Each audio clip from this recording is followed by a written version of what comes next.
Good morning. Good morning. Welcome. I'm Daisy Lehman, and I am this year's board chair for City Club of Central Oregon.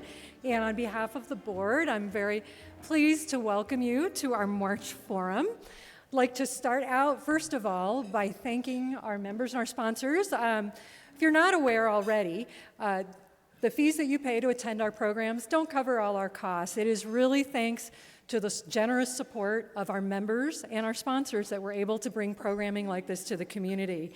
So please join me not only in thanking our members, our annual sponsors, and today's forum sponsor, Deschutes County.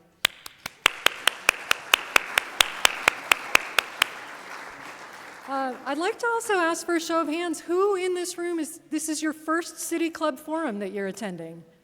Awesome. Well, thank you. We're delighted to have you here. And I hope you'll come away today knowing more than you did about the County Commission, as well as about City Club and our values and our mission. And so in talking about our mission briefly, our mission is really to educate and inform our community on issues that impact us. And some of the people who spend a lot of time engaged civically are our elected leaders and people running for office. So if you are an elected official or you are a candidate in this year's election, would you please stand up so that we can thank you for your time and energy that you put into our community?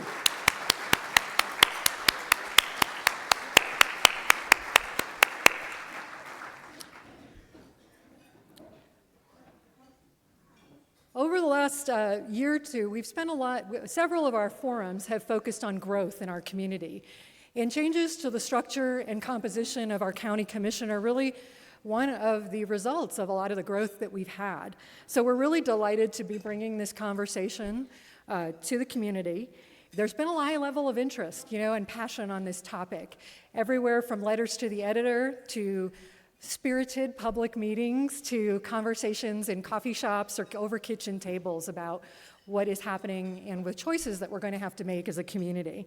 So we're very pleased to bring this program.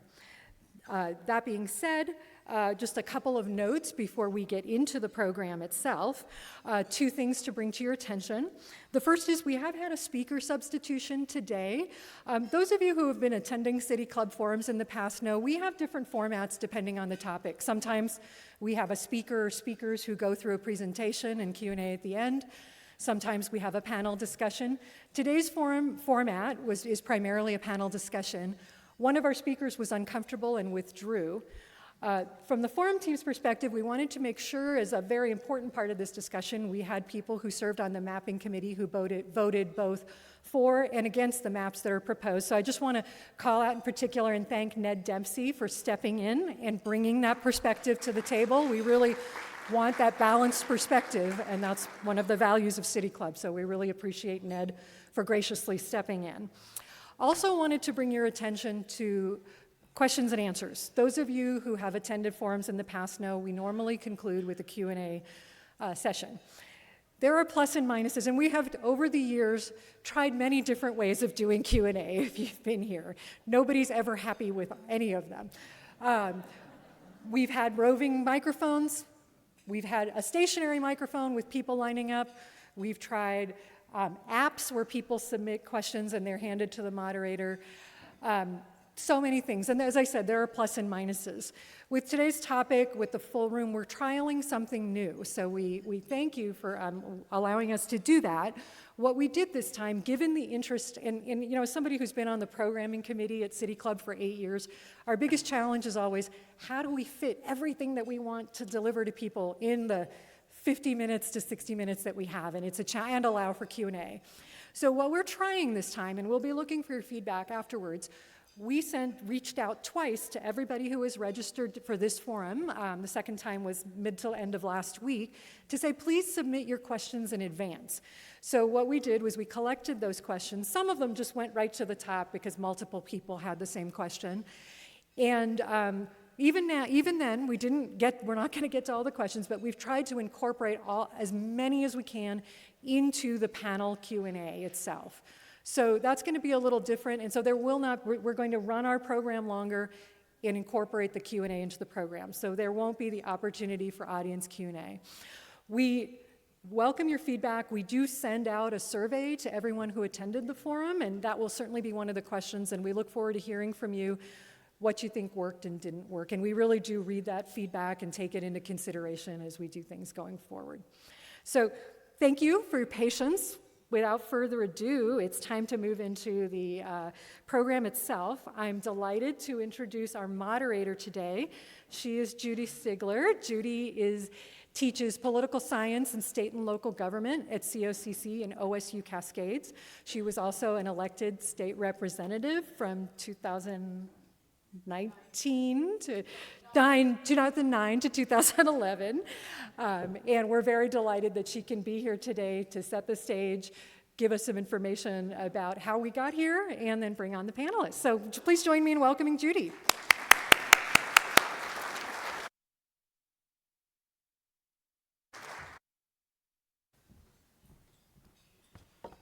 I think we've now moved into afternoon, so good afternoon. Thank you. Yes, I'm happy to be here. I always enjoy coming to City Club luncheons, and one of my benefits from being at OSU Cascades is that I get to come. At any rate, I'd like to sort of set the table for the presentations that we're going to be making here today, the discussion. And one thing I wanted to point out before we get started is that this year we are celebrating the 250th anniversary of the signing of the Declaration of Independence in our nation. And yeah, it'll also be my 73rd birthday, but that's okay. At any rate. And with that in mind, I wanted to sort of underscore that this forum is, I believe, an illustration of the original principles of that declaration in practice today, which is giving the power to the people. And that's what this is about, to a large degree. That being said, I want to start sort of drifting into the territory that we're in. And first, I wanted to talk about the primary duties of county commissioners, since that's what the focus of this discussion is today, is the mapping process and the election of county commissioners. In general, county commissioners are effectively, they are the policymakers and the budgeters.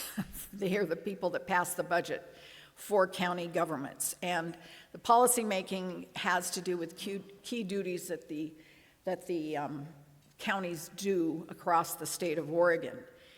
We have a short video that is from the Oregon Association of Counties that explains effectively what counties do.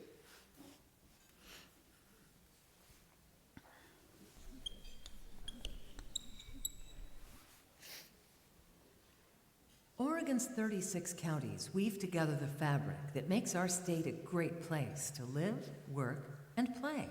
Most of us probably know what county we live in, but do you really know what counties do? When you drove to work, did you use a county road? Probably. Counties are responsible for maintenance on the largest share of Oregon's road system. Did you come across some construction along the way? County planning departments issue building permits, conduct inspections, and process land use applications. Counties are also responsible for the places you love to go for recreation, like county parks and county fairs. Are you worried about what might happen to Fido if he gets lost? Counties oversee animal control too, helping him get back home, safe and sound. When disaster strikes, counties are on the front lines, overseeing emergency management for wildfires, earthquakes, floods, landslides, and other hazards. And county sheriffs operate the jails and provide law enforcement to keep our communities safe. County health departments look out for our children, the elderly, people with disabilities, and protect public health to ensure our communities stay healthy. County Veteran Services officers provide support and resources for the men and women who served our nation. Getting married? County clerks issue marriage licenses. Buying or selling a house? County clerks record sales and property deeds and archive historic documents. Voted lately? County clerks conduct every election and count all the votes. While county services are vast, these vital public services are provided efficiently and effectively under the direction of an elected board of county commissioners. But only 17 cents of every property tax dollar, on average, goes to county government. That's right, only 17 cents of every property tax dollar.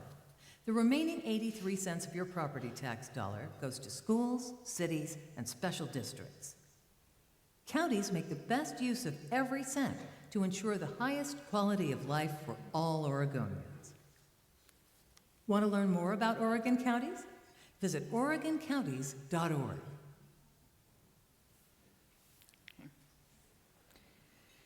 That was a lot easier than me having to stand up here and go through all of that. Any rate. One of the things that brings us to the discussion that we're having here today about district mapping are two major changes that took place with respect to our county commission here in Deschutes County. In 2022, commissioners, through a citizen ballot initiative, became nonpartisan. So we went from electing Democratic or Republican or other candidates in the primary to totally a nonpartisan platform. After that, in 2024, we had another ballot initiative here in Deschutes County that expanded the number of county commissioners from 3 to 5. Those, to a large part, set the stage for this discussion that we're having here today. Should we or should we not have allocated districts throughout the county? We have here a chart that has been put together by I think it was the Association of Counties. No. Oh, okay, sorry, by Melanie. Okay, sorry about that. Any rate, and what this shows, first of all, of the 36 Oregon counties that you heard referenced there, 6 counties have 5 county commissioners. And those are Clatsop, Hood River, Lane, Multnomah, Washington, and now Deschutes County. Of those 6 counties with 5 commissioners, 5 have numbered districts, 3 have the chair elected at large, 2 have commissioners elected by districts, and then what is not on the chart is that 29 of the 36 counties have nonpartisan commissioners. So there's only 7 counties left that have partisan county commission races. So, one of the things I indicated to you that led to part of why we're here today, and actually something that will be on your ballot in November, is a citizen initiative that you get to vote on. And our ballot initiative process in Oregon we're considered one of the most vibrant citizen initiative process states in the country. I tell my state and local government students, be proud of where you live, because you have a voice, you really do. So specifically, Oregon was the 3rd state to implement the citizen initiative process, and that was in 1902. South Dakota was first, Utah was second, and Oregon was third. And we can do 3 things here in Oregon through that process. We can pass legislation, we can amend our Constitution, and we can basically do away with legislation laws that have been passed by the legislature, so we can abandon them effectively. And so that's a broad perspective of the power that the people have here in Oregon. And in 2026, the district mapping process has sparked a lot of interest throughout the county, both with respect to the May election, because that's when the county commissioners are going to be elected, and as well as for the November election, which is when voters will make a decision with respect to the district mapping process. With that in mind, I want to transition to our panel discussion. And first, I'd like to introduce the panelists, and then I would like to invite them up on stage. We have Jen Patterson, who is the Strategic Initiatives Manager for Deschutes County, and she was the staff liaison for the District Mapping Advisory Committee. We also have Ned Dempsey. He's been a resident of Bend since 1973. He's got me beat by 5 years. And he is a licensed professional engineer who founded Century West Engineering Corporation. He's served on several boards and committees, both in the county and the state, including he was chair of the Oregon Climate Change Committee and the Oregon Futures Committee, and is currently on the board of directors of the High Desert Museum. Ned was appointed by Commissioner Tony DeBone to the DMAC. We're going to refer to the District Mapping Advisory Committee from this point forward as the DMAC, because otherwise it takes too much time. So he was appointed to the DMAC by Commissioner Tony DeBone. Also on our panel today is Melanie Keebler. Melanie grew up in Bend and has spent her career working as an attorney in public service here, and she currently serves as the mayor of Bend. She was appointed to the DMAC committee by Commissioner Phil Chang. So folks, come on up.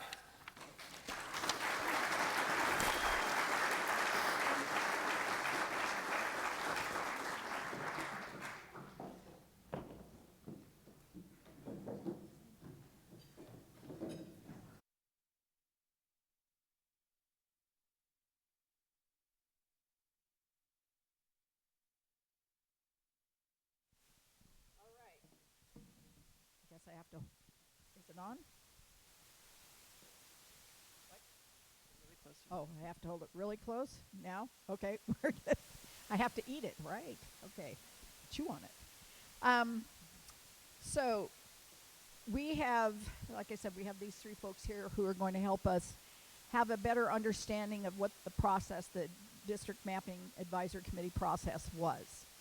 And we're going to start out with some slides that talk about or that show the actual district map and the bar chart of population and registered voters that was used during the process.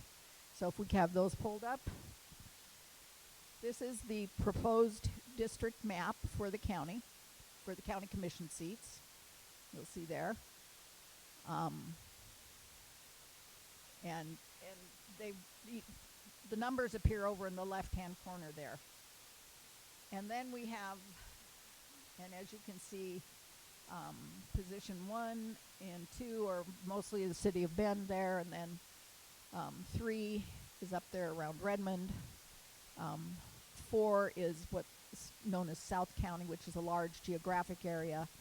And then 5 is the area sort of surrounding the northwestern part of the county. Okay, and then the bar chart, we could have that pulled up.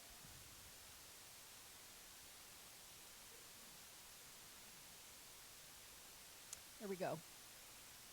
This is the chart with respect to population and voters that was utilized by the mapping committee in coming to their decisions.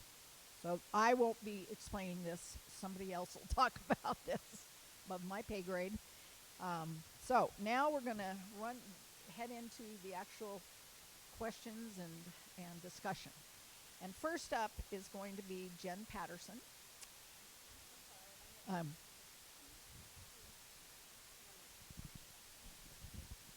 Oh, okay. Oh, wow. Okay. This could get to be interesting. Phew, okay. I liked it better when it was low, but we won't go there. So, Jen, can you please tell us about the process for setting up the District Mapping Advisory Committee, called DMAC, as I said, its purpose, guidelines, timeline, and the display of the district map? Sure. Thank you, Judy. You Can bet. you hear me? Okay, great. So I'll spend the next few minutes giving background on the process and timeline of the development of the draft district map that will be on the ballot in November. And I believe all of you have a draft district map on your table as well. So if you can't see it up on the screen, you can reference it on the table. So I'll start with the background and the timeline here. After the passing of ballot measure 9-173 in November of 2024, the Board of County Commissioners met with staff over several months to explore next steps of moving to a 5-commissioner board. The commissioners had multiple discussions during their public meetings to consider transitioning from 5 at-large commissioner positions to establishing individual commissioner districts. On March 31st of 2025, the commissioners voted to initiate the process of drafting commissioner districts for voter consideration. And on May 5th of 2025, the majority of the commissioners voted to form a committee with members selected through commissioner appointments. The DMAC was made up of 7 appointed members. Commissioner Adair and Commissioner DeBone appointed 2 members each, and Commissioner Chang appointed 3 members. The county also contracted with Neil Bryant to serve as facilitator and chair of the DMAC. The DMAC members were Bernie Brader, Ned Dempsey, Matt Cyrus, who I saw in the audience as well, Phil Henderson, Andrew Kaza, Carol Lesh, who's in the audience, and Melanie Keebler. The DMAC convened for an orientation meeting on August 27th, 2025, and then met every Wednesday from September 10th to November 12th, 2025, for a total of 10 working DMAC meetings. The DMAC committee conducted business, drafted maps, and provided final DMAC recommendations to the county commissioners. The DMAC met once each in Sisters, Redmond, and Lapine, and then every other meeting was held in Bend.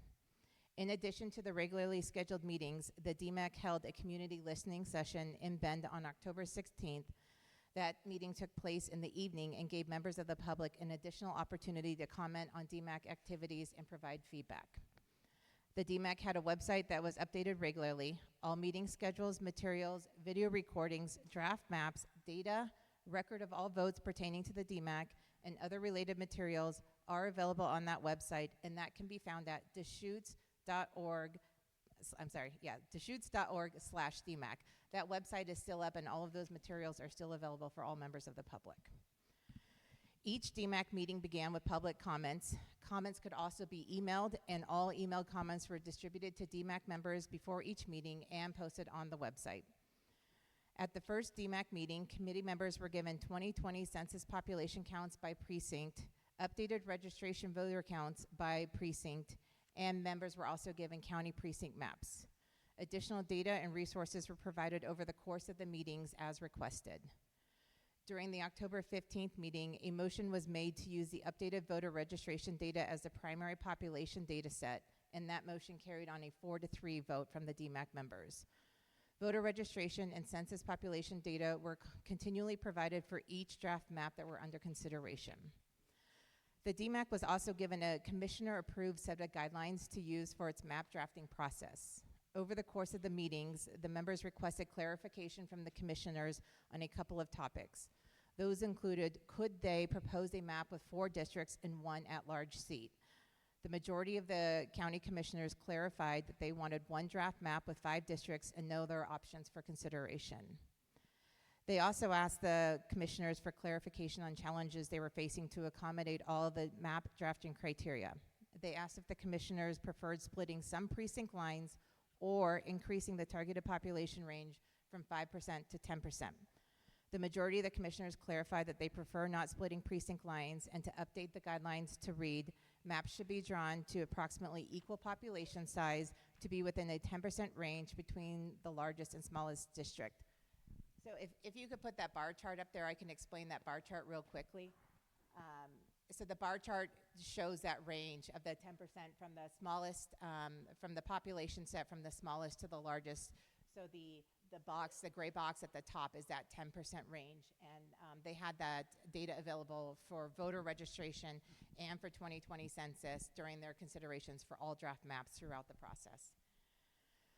Over the course of the meetings, they considered 11 variations of draft district maps, including 4 draft maps that were submitted by members of the public. During the October 29th DMAC meeting, they narrowed the map options down to 2 maps.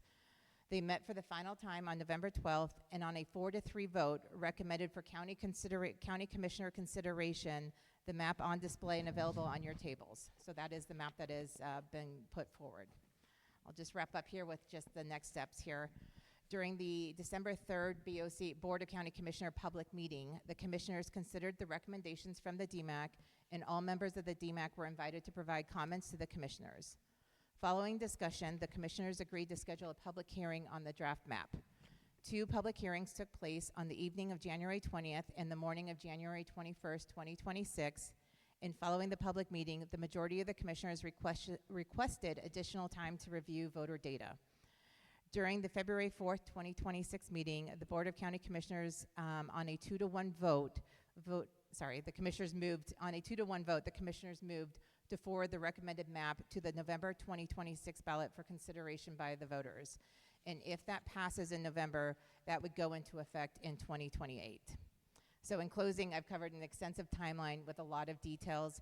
Again, the DMAC website is up, and all of the information that I provided here and all of the materials pertaining to all the meetings are available, and that's at deschutes.org/DMAC, DMAC. Thank you. Thanks, Jen. And I do have one more question for you, and this was one that was submitted by a participant in advance. Will the county spend taxpayer dollars in a campaign to support passage of the district map plan? Thanks for that, Judy. So at this time, the county has not budgeted any funds toward the support of a campaign for the district map ballot measure. Thank you. Wanted to clarify that. All right, so now we're going to move into our questions with our 2 panelists here. And what I wanted to sort of tag on to what Daisy said earlier. Several questions, many questions were submitted in advance that apply to this section of the discussion and are reflected in the questions that I am actually going to ask the 2 panelists. These were primarily, quite frankly, put out there by people by members and other participants. So, yeah. That would be good. Thank you. Then we don't have to trade back. Okay. All right. So, Ned and Melanie, what I'm going to do, I'm going to alternate who goes first with each. We have 4 main questions and then a 5th question if we have time. Okay. All right. So the first question, and Ned, we'll start with you on this, and then I'll alternate. Why did the commissioners decide to create districts at all, and what are your thoughts on that? So, is this on? If it's green, it's on. Yep, you're good. Okay, can you hear me? There you go. I wasn't really involved in the discussion the commissioners had to come up with this decision. The data that I've operated on, and as a member of the committee, is that all 3 commissioners voted on having districts, and all 3 commissioners voted to have Neil Bryant as the facilitator. And then we received a set of criteria to use, and basically that, I don't know why it happened, but I tried to follow the rules and was a volunteer on the committee. Nobody paid us to be on the committee. We all volunteered, so, and put our time in. The team was, I really appreciated the team. It was good. Great, thank you. Melanie? Yeah, not surprised to have this question because it was actually one of my first questions when joining the committee. And just thinking about how I've been serving the city for the past few years and how we work with our advisory committees and how we work on initiatives, especially ones that might be controversial in the community, it's really important for the public to understand why we're doing something. And then how we're going to do it and what the outcome is supposed to be and why we're going towards that outcome. So I had that question myself, and that was something that we did talk about at our orientation meeting at the very beginning, and heard some thoughts from other members of the DMAC around, wanting to make sure there's representation from all parts of the community, the fact that we have 5 commissioners. They'll all note that both the 5 commissioners and nonpartisan initiatives were from citizen initiatives that you described, Judy, which came from people gathering signatures. And there had not been any signature gathering or initiative for districts. So it was coming from the county commissioners, and there was quite a bit of back and forth, I think, with the committee and the commissioners trying to clarify sort of why are we doing this and what's the outcome. And it became pretty clear that the outcome was pretty rigid of we want a map of 5, we don't want any other options looked at, and we want you to produce just one option for us to then think about forwarding to the voters. But for me, that was a question that came up a lot, is coming back to why are we doing this and how do we help the public understand, because we were getting those questions in public comment as well. Great. Thank you, both of you. All right, next question. And Melanie, we'll start with you first. What did you think of the guidelines and what was your focus, such as issues of communities of interest, boundaries, and population considerations, such as what we saw with the population and voters bar chart? Yeah, so as Judy mentioned, my background is as an attorney, and so a lot of the guidelines we received are actually from the Secretary of State's guidelines, which I went and actually looked up and tried to familiarize myself with as well, and come from court cases and laws from our basic constitution about how we vote and how each person should have a vote that counts equally. So that was a lot of it for me, was thinking about that, and that was reflected in the guidelines we were given. But there were also some additional factors to consider, and one that I thought about a lot and that we talked about a lot on the committee was the idea of trying to think about growth, because one thing we struggled with was we were using 2020 census numbers. And in our county, those numbers are no longer accurate, as we all know in this room. And Bend and our cities are the fastest growing places. So I talked a lot with the other members around my understanding of where we're growing in Bend and how many homes and people are going to be in certain precincts. And I also wanted to I was thinking about the county as a whole, what is best for the county with this map, but also as a representative of Bend, thinking about how this is going to affect Bend voters in particular, since we are the largest population center, and there's no way to make this map without dividing Bend. And as you see, we're divided into 4 different districts here. So that was a perspective that I brought as well. Great, thank you. Ned, do you Say want? the question again? What's that? Question again? Oh, yes, okay. What did you think of the guidelines and what was your focus, such as issues of communities of interest, boundaries, and population considerations? Well, when I was asked to volunteer for this committee, I looked at the guidelines, and being an engineer, I kind of follow the guidelines. I didn't question the guidelines particularly. During the process, when we did question the guidelines, we went back for clarification and got clarification. Some from the commissioners, one from the county attorney, but we did get clarification. And so my take on it was you're volunteering for the committee. You got a set of guidelines. You can change the guidelines, or you can try to change them, but basically you shouldn't be on the committee if you're going to want to change the guidelines. You need to go back to the commissioners for that. So I think the growth issue we talked about a lot. There was, in one of the criticisms is we use voter registration, which is different than party affiliation, which we'll get into later maybe. But voter registration is current. It gets updated every 2 to 3 weeks. Census data was not current. It's 6 years old. We had several districts where we had more voters than we had population. And that's because if you lose, the area is growing so fast.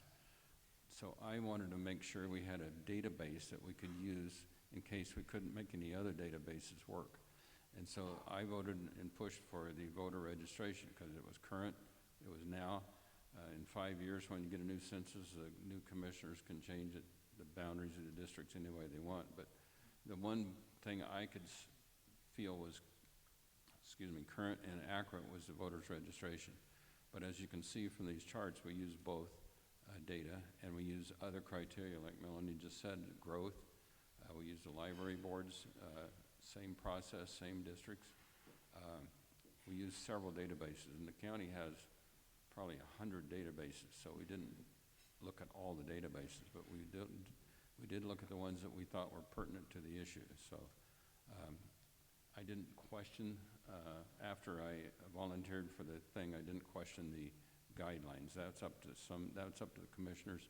We were a volunteer committee as advisory, so if you're going to be on the committee, you should, in my view, you need to understand the guidelines, and if you don't like it, don't get on the committee. Okay, thank you, Ned. Next question. What alternative maps were considered, and how did the committee narrow the options? And Ned, we'll start with you on that one. Well, there was a lot of reasons. We looked at 11 different variations and maybe some sub variations of the 11, but we looked at 11, where several of them were submitted by public members. Actually, the final one that we adopted was very similar to the one that was submitted by a citizen. So we looked at these different things, and then the maps that we evaluated for one reason or another didn't meet the criteria, and that's why we eliminated them. And it boiled down, to me, the districts, the sisters, Redmond and South County, were agreed upon fairly easily and fairly early. The issues became how you divide Bend, because Bend had 48 or 50% of the population, so they get more than 2, but they don't get 3, if you want to be, in my view of the word fair. So we were trying to split Bend up is where the controversies came from, and the way I voted anyway is what was South County and what goes into the sisters district. So, and I think that was where the difference was. But the area around where the new library is and landfill, I thought should go to South County. The area where Touchmark and Mount Bachelor Village, I didn't think should go to South County. That should go to sisters. And the reason we had to split it up is we had to make the numbers work within the districts. We had all these precincts. There was a lot of work pushing precincts around, but that didn't really cover the issue. For me, the issue was communities of common interest, and that was the most difficult thing to describe. What is a common interest? If you look in the law, nobody really has a definition for it. And so we kind of had to come up with our own definitions. But that map that we adopted, in my view, reflects mostly about communities of common interest. Okay, thank you, Ned. Melanie? Yeah, we did have some great public engagement with submitting some map ideas. I think the way that we got the process started is I think that I initiated is just having staff bring us back some examples, right? Instead of sitting there and sort of going by each number and sort of trying to work it out on the dais. That's how we had to have something to react to. I do think the process of getting the maps figured out felt a little ad hoc to me. I wish there had been a little more structure. When I had went and before starting the committee had researched how other communities, the ones that we saw in that spreadsheet early on, did their redistricting in 2021.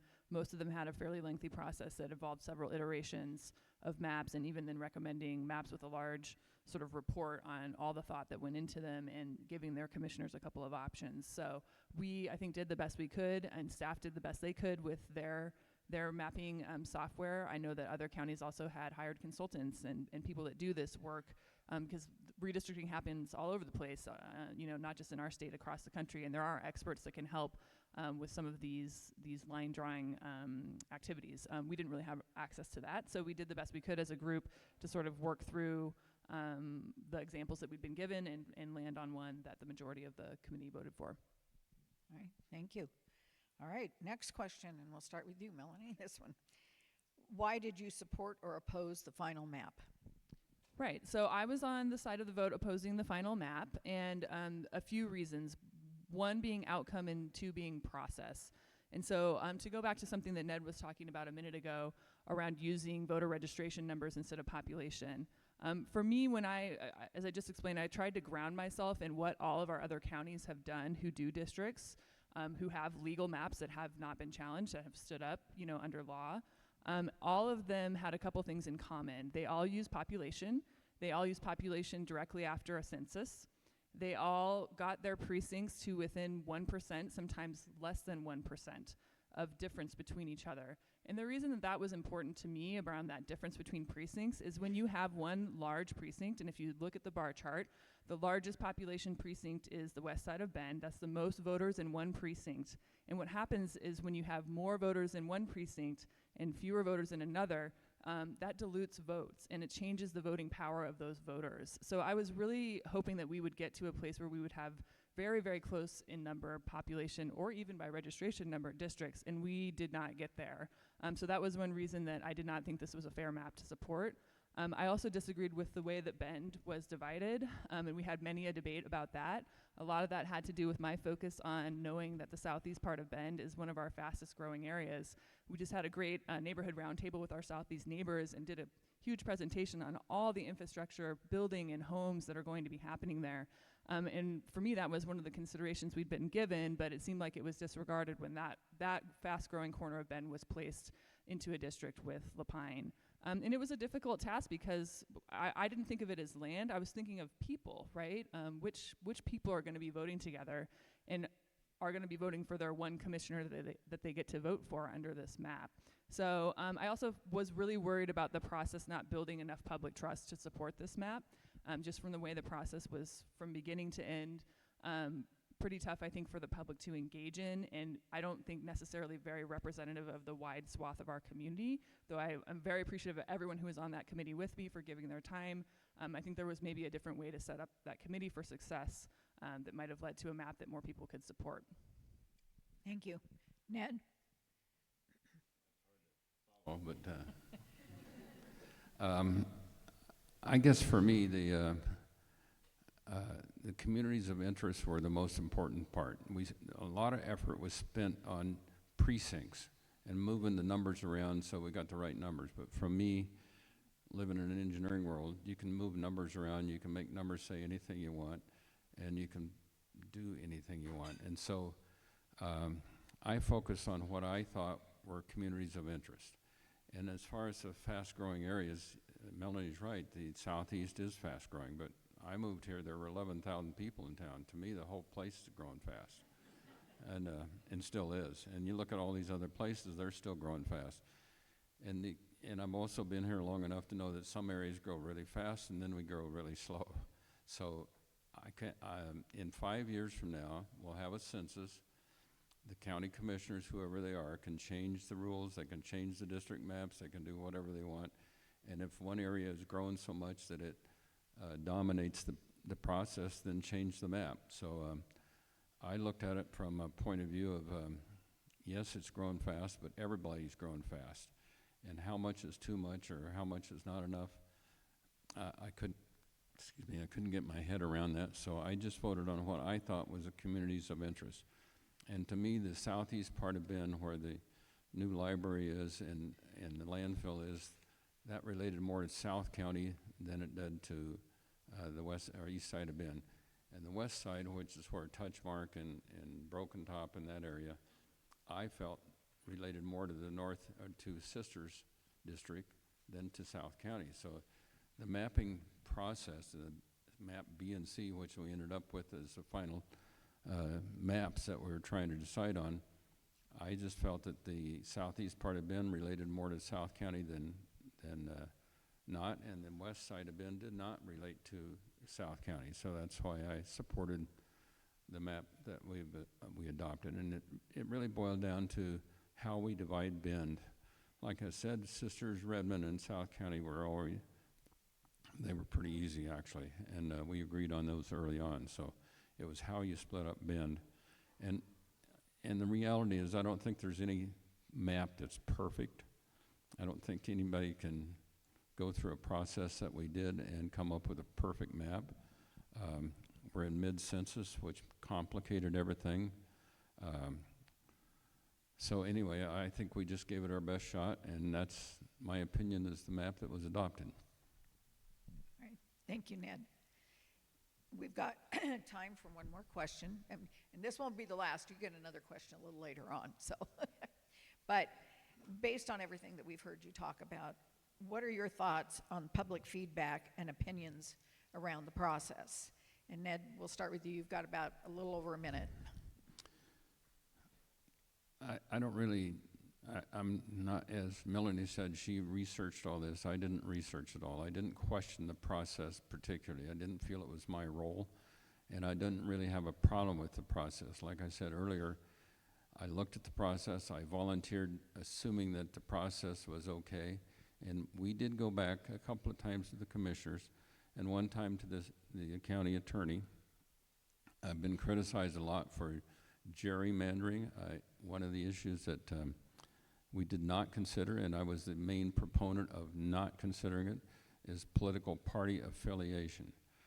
If the data that I had, there's 10,000 independents in Deschutes County, 42,000 Republicans, 45,000 Democrats, and 65,000 non-affiliated. So I wasn't able, in my mind, to reconcile how I can look at an RRD, a Republican or Democratic, and gerrymander that and not count the 65,000 or the 10,000 or everybody else. So we did not include that. I insisted on not including party affiliation. All five new commissioners are nonpartisan. Nobody would tell me how many R's or D's in a particular district were too many or not enough. It didn't seem to relate, so we didn't use party affiliation as a criteria for making the maps. I used mainly communities of interest, working the numbers around so that met the criteria. We didn't split any precincts. We followed the criteria, and Ned, we I'm going to have to cut you came off up with and the thing. give So. Melanie a chance because we only have about another minute on this question. Okay, sorry. Sorry. So for the process, what I heard a lot almost immediately from the community that were attending the meetings, the times of our meetings were in the middle of the day. It was difficult for people to come and give us feedback, which I'm grateful that we then held some separate hearings at different times. One aspect that I didn't mention before, which was also something that led to my vote, was the timing of this process. Why not wait until the census and then maybe look at districting then? We had folks asking us to consider the 4+1 model, or as Commissioner Chang tried to introduce, a model that Missoula County uses where you divide the county and you have to live in those places, but the entire county votes for each commissioner. So you are still accountable to the full county, even though you get that geographic representation. And there were concerns about partisan gerrymandering that were brought up, especially late in the process, when we did have community members come and tell us, hey, I looked at the 2024 election results and mapped them to this map, and it results in 3 districts that are more Republican and 2 that are Democratic because of the way you've divided the voters, especially in Bend. So we were aware of that, even though, as Ned said, there was an official motion that we weren't even going to consider that. But we were made aware of it by public members, and I was aware that that was a concern that people had, and pretty worried that this process wasn't going to alleviate those concerns. So I think we heard a lot of different public feedback. Great, thank you. I'll come back to you both here in a few minutes. All right, Jen, I would like you, if you could, to talk about the May primary election and sort of what's coming on and, you know, what's at stake. Great, thanks, Judy. Can you go to the next slide, please? Great, okay. So I will give a brief overview of the positions and the expected ballot measure that will be on the Deschutes County voters ballots this May and November. But please note, I am only discussing races that will be on every Deschutes County voters ballot and only on Deschutes County voter ballots. So voters will see additional races and potentially other local ballot measures on their ballot that I will not be discussing today. I also wanted to mention that I do not work for the county clerk's office. The county clerk, Steve Dennison, is right here.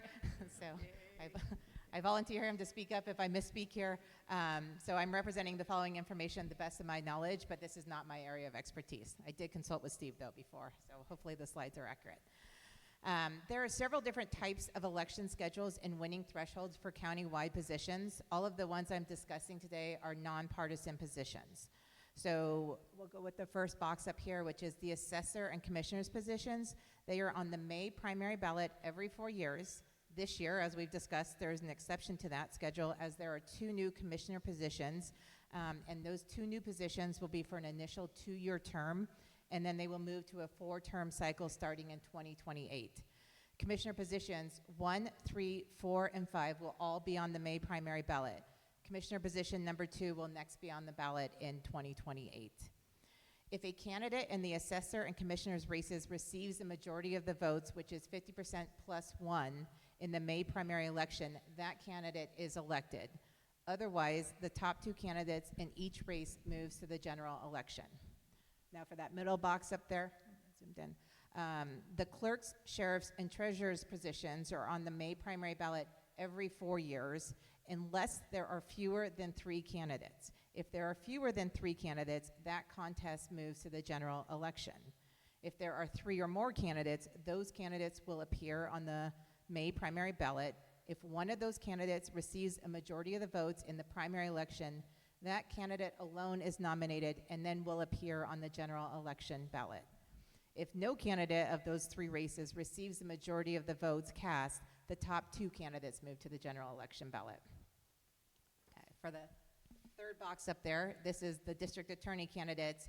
They file for the position with the Oregon Secretary of State. So technically they're a statewide ballot, but they're only each county votes for their district attorney alone. So on this, sorry, I lost my place here.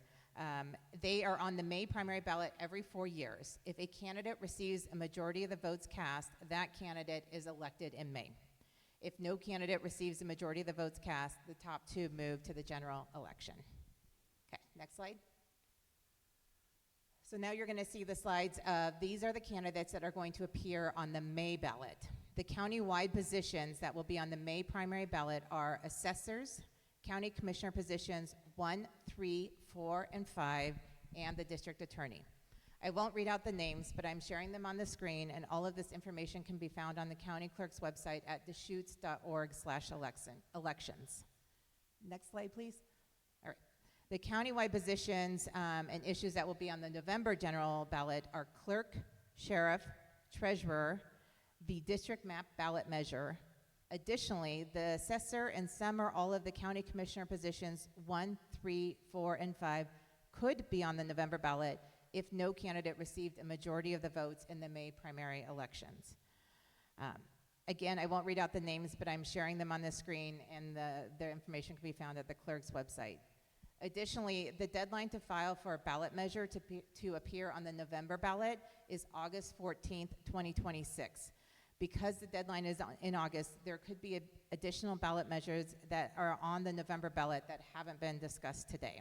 So I encourage you to visit the county clerk's website, and I will offer Steve up for discussion after, after the forum if anyone has any specific questions. There's a lot of details and information that I covered there. Thank you. Thanks, Jen, very much. And there's one additional item that I want to talk about just with respect to elections. And let's see, if you could pull up the next slide. There we go. These are voting timelines, or here are some key dates you need to remember as a voter. The last day to register to vote or change your party affiliation for the May election is April 28th. November is October 13th. First day to mail ballots to voters, that state, county, the elections division do that, is April 29th, and in November it's October 14th. And the last day for voters, underscore that, to mail ballots is, let's see, last day to mail ballots to voters. Oh, I'm sorry. The last day to mail ballots to voters, May 5th in May primary and October 20th. So you can, you know, if it's a delayed kind of thing, then you still have a chance to get a ballot and vote. And then election day ballots are due and must be postmarked or dropped off by May 19th in the May primary and November 3rd in the November general election. Okay, so moving on.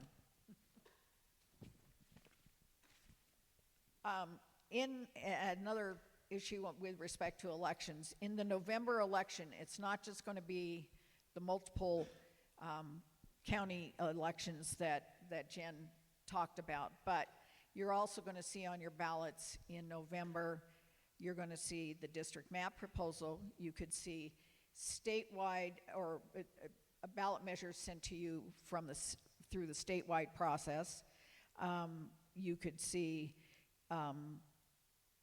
certain statewide races, and you'll also be some national races for Congress, that kind of thing. So it's a busy ballot come November. All right, final question to our panelists. You two ready? Okay. What impact could the district mapping proposal have on the November election and future county commission representation? Start with you, Melanie. Sure. So I think because of the way the process played out, and especially I think some of the abruptness of the end of the process got people really interested, the public hearings that the county commission held, I think people are tracking this issue. And so I think we will see a lot of people ready to vote on this issue in November, which means they're going to read their ballot and hopefully be voting in all of those other races as well, which will include city races, by the way, for folks in Yes, local right, races. So I think there will be an impact there. I think the public comment and the public input that I saw through our process and then afterwards, there were a lot of questions and a lot of opposition. So I don't know who is going to be motivated, but I think a lot of people are motivated to say maybe this wasn't the right map. Maybe we need to come back to this process a different way. And also maybe we need to let our new 5 commissioners weigh in on this. The timing of the process is a little confusing for folks, and it would be helpful if the folks in this room make sure people know this map does not apply to any of the commissioners who are running this year. None of them are required to live in a particular place. We're all voting for all of them. If this map comes in, then we all only get to vote for one, and there's going to be some interesting things happening with depending on where people live, if they are even going to be eligible for their seat for re-election. So I think just some of the confusion and a lot of the high interest, I think we will see a lot of people motivated to vote on this issue, and hopefully turning out for all the other races as well. Hopefully. Ned? I thought engineering was complicated, but listening to Jen and all this, I realize engineering is simple. I think this will have an impact. I think people will vote on it. It doesn't take effect until 2028 in any case, so that's only 2 years from the next census. The new county commissioners can affect change at the after they're elected and use the census later. So I don't really know. I mean, I live in a different world than in a political world. I live in the numbers and the data and the technical stuff. So I follow the data. I have no clue what impact it's going to have on the voting. I think it's a reasonable map. I'd be happy to talk to anybody about my opinion of how it happened and how I voted. Good luck. And I'd just like to add one thing here too. As I tell my state and local government students, there's a lot at stake in November. I think fortunately for us, it's not a presidential election, so there might be more focus on state and local elections. And as I tell my students all the time, a lot of those decisions are the ones that impact you most on a day-to-day basis. So they are very, very important races, city, county, state, ballot initiatives all across the board. So vote. Vote. That was the last question that I had, and I do want to add in here, though, that we asked for questions, as Daisy indicated in the beginning, in advance, and most of those were addressed in the question in the Q&A today. However, there was one that didn't fit into the focus of today that sort of stood out to the folks reviewing those questions, and specifically that was, what about implementing a home rule charter for the county? If you notice back on the chart that was up there about the 6 counties that have 5 commissioners or more, all but Deschutes County have a home charter. And what was essentially the response was, well, of the group that reviewed these questions, this is a very large and complicated topic, better suited for its own forum in the future. And I think that's absolutely correct, because when we were talking about it, as I stated, home rule is, people have really not a lot of understanding of what that is and what that means. And here in Oregon, it's an even more complex, or it has a little bit more, I guess you would say, nuance to it than just you have a charter or you don't have a charter. So it is not a simple question. With that in mind, first I would like to thank all of the panelists for participating in this. And one of the things that I learned over time about the City Club is that it strives at the end of each forum to put out a call to action to the participants and the attendees to the City Club forums. And today I have a call to action, and it's a simple one. Vote. Period, plain and simple.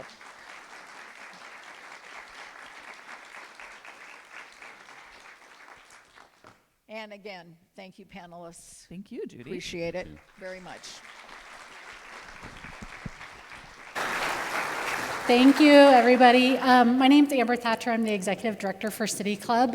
Again, thank you all for being here and joining City Club for this, I think, hopefully informative and maybe some clarifying, maybe hopefully not more confusing discussion about the process. Thank you again to our panelists for your willingness to tell us about the experience of the DMAC process and your thoughts on it. We really appreciate it. And for Judy for moderating and sharing her knowledge from the political science world, we really appreciate it. I also want to acknowledge we have some students in the room today, which I think is really fantastic. It's so, I mean, one of the things with City Club is we want to have an informed community, and I think it just is really great to see younger generations really getting interested in what's going on in our community. So thank you guys for being here. That's great. Again, thank you to all of our members for your support, and if you're not a member and you want to join, we'd be so happy to have you as part of the City Club community. We have next month's forum coming up just right around the corner. It will be a legislative review of the short session with our state legislators. So it'll be a great opportunity to hear about what was passed in Salem that will be affecting us here in Central Oregon. So hopefully we'll see many of you at that forum next month. Anyway, go enjoy the summer day. Nobody burn any brush piles, please, today. But maybe go paddleboard. So we'll see you next month.